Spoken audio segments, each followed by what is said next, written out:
संवेदनशील मुख्यमंत्री एकनाथजी शिंदे साहेब यांच्या नेतृत्वाखाली मुख्यमंत्री वैद्यकीय सहायता निधी कक्षाच्या माध्यमातून गेली 2 वर्ष 2 महिन्यांमध्ये तब्बल 321 कोटी रुपयांचा अर्थसहाय्य वितरित झालंय। यामुळे सुमारे 40,000 पेक्षा अधिक रुग्णांचे प्राण वाचवण्यात मुख्यमंत्री वैद्यकीय सहायता कक्षाला यश आलंय। या पत्रकार परिषदेच्या निमित्तानं मी हे विनम्रतापूर्वक सांगू इच्छितो की मुख्यमंत्री वैद्यकीय सहायता निधीमध्ये अर्ज करण्याची अर्थसहाय्य मिळवण्याची प्रक्रिया ही संपूर्णतः निशुल्क असून या योजनेमध्ये एखादं हॉस्पिटल नव्यानं अंगीकृत करण्याची प्रक्रिया देखील संपूर्णतः निशुल्क आहे। मुख्यमंत्री वैद्यकीय सहायता निधी कक्षामध्ये अर्ज करण्यासाठी आता अगदी मंत्रालयात यायची देखील आवश्यकता नाही। यासाठीचा टोल फ्री क्रमांक आपण सुरू केलाय। हा टोल फ्री क्रमांक आहे 8650 567 567 8650 567 567। या क्रमांकावर जर आपण कॉल केला तर आपल्याला एक लिंक प्राप्त होईल SMS द्वारे आणि तो SMS ओपन केला, ती लिंक ओपन केली की मुख्यमंत्री वैद्यकीय सहायता निधीचा अर्ज तुम्हाला तुमच्या मोबाईलवर प्राप्त होईल।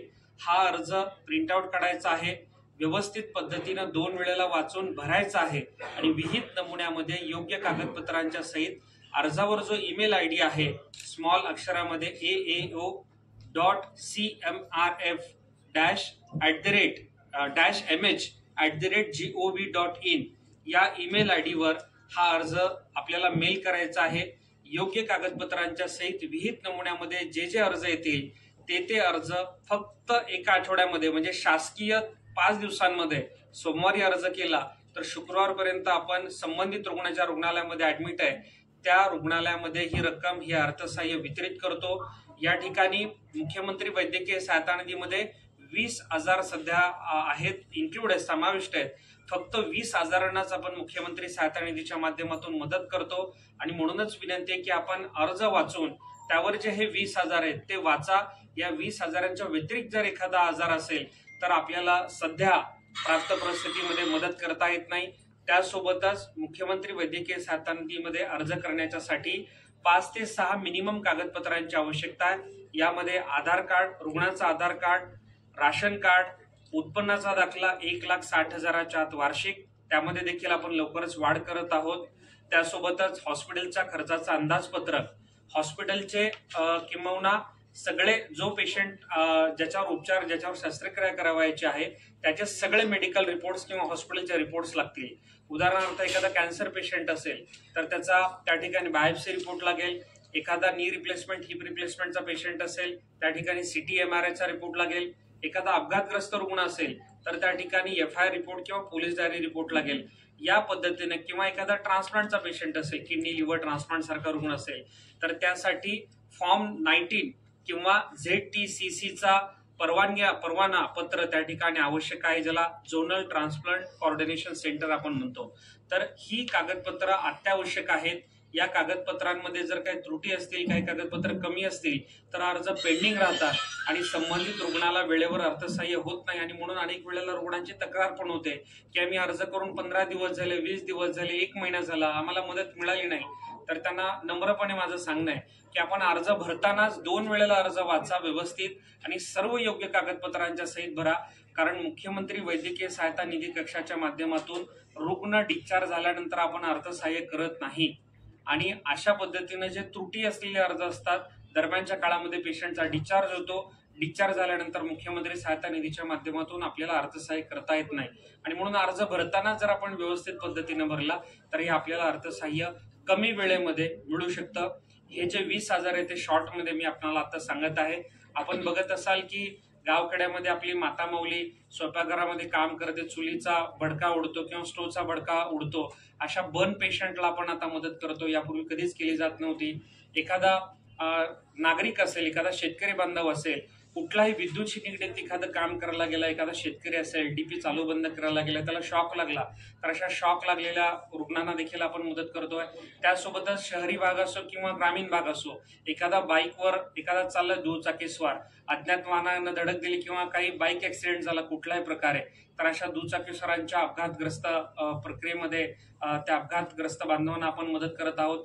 त्यासोबतच आपण बघत असाल अनेक वेळेला समाजामध्ये अशी मुलं असतात की जन्मतः बोलू शकत नाहीत, ऐकू शकत नाहीत, अशा मुलांना कर्णबधीर किंवा मुखबधीर आपण म्हणतो, अशा मुलांवर जर कॉक्लिअर इम्प्लांट सर्जरी वय वर्ष 2 ते 6च्या मध्ये केली गेली तर ही मुलं देखील बोलू शकतात, ऐकू शकतात, समाजाच्या मुख्य प्रवाहामध्ये येऊ शकतात.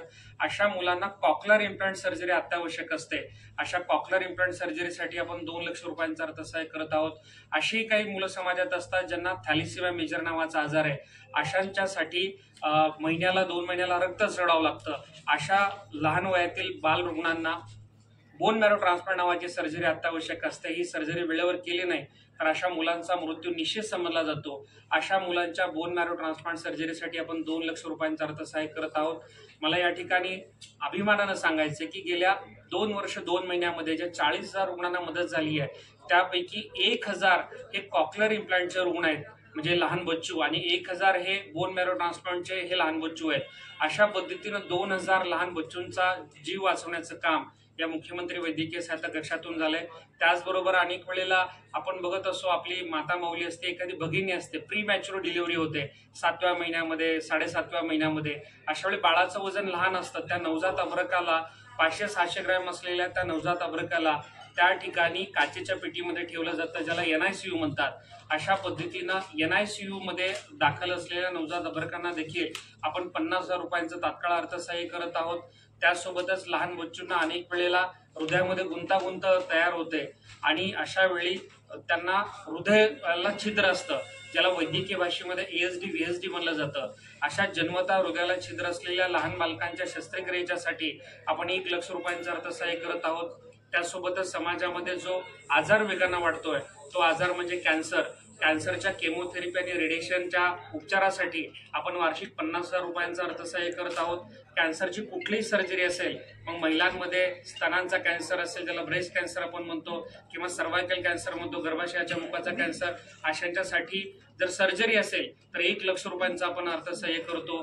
पुरुषांमध्ये माउथ कॅन्सरचं प्रमाण खूप आहे, त्याच्यासाठी देखील 1 लाख रुपयांचं अर्थसहाय्य आपण त्या ठिकाणी करतो. अशा पद्धतीनं जो एक आजार देखील सध्या मोठ्या प्रमाणात बळावतोय तो म्हणजे हृदयविकाराचा धक्का येणं आणि अँजिओप्लास्टी बायपास सर्जरी त्या ठिकाणी करावी लागते. तर अँजिओप्लास्टी बायपास सर्जरी शस्त्रक्रिया, वॉल रिप्लेसमेंट शस्त्रक्रियेसाठी देखील आपण 1 लाख रुपयांचं अर्थसहाय्य करत आहोत.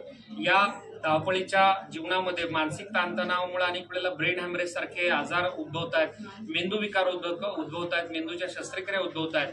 अशा कुठल्याही पद्धतीच्या मेंदू शस्त्रक्रियांच्यासाठी आपण 1 लाख रुपयांचं अर्थसहाय्य करत आहोत. त्यासोबतच अगदी घराघरामध्ये जो परवलीचा शब्द सध्या ऐकू येतो, ज्यांच्या घरी आजी आजोबा असतील, की गुडघ्याची वाटी बदलायची किंवा कमरेचा बॉल बदलायचा, ज्याला वैद्यकीय भाषेमध्ये नी रिप्लेसमेंट आणि हिप रिप्लेसमेंट म्हणलं जातं, म्हणजे गुडघा प्रत्यारोपण किंवा खुवा प्रत्यारोपण, या शस्त्रक्रियांच्यासाठी आपण अनुक्रमे 50,000 ते 1 लाख रुपयांचं अर्थसहाय्य करत आहोत.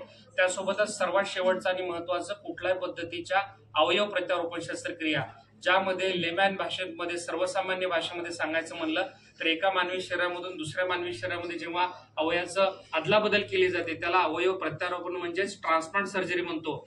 यामध्ये किडनी ट्रान्सप्लांट आहे, लिव्हर ट्रान्सप्लांट आहे, लंग ट्रान्सप्लांट आहे, हार्ट ट्रान्सप्लांट आहे, हँड ट्रान्सप्लांट आहे. या पद्धतीच्या कुठल्याही ट्रान्सप्लांट सर्जरीसाठी आपण 2 लाख रुपयांचं तात्काळ अर्थसहाय्य करत आहोत. त्यासोबतच विशेष बाब म्हणून वाढीव निधी देखील मुख्यमंत्री महोदय एकनाथजी शिंदे साहेबांची स्वाक्षरी घेऊन आणखी 1 लाख रुपये, अशा पद्धतीचं 3 लाख रुपयांचं अर्थसहाय्य या ठिकाणी ट्रान्सप्लांट रुग्णांच्यासाठी करत आहोत. आणि सर्वात शेवटी जे कुस्तीपटू आहेत, अनेक वेळेला आपण बघतो की कुस्तीपटूंना लिगामेंट इंजुरी होते किंवा अनेक वेळेला इतर देखील अशा परिस्थितीमध्ये अपघातामध्ये लिगामेंट इंजुरी होते.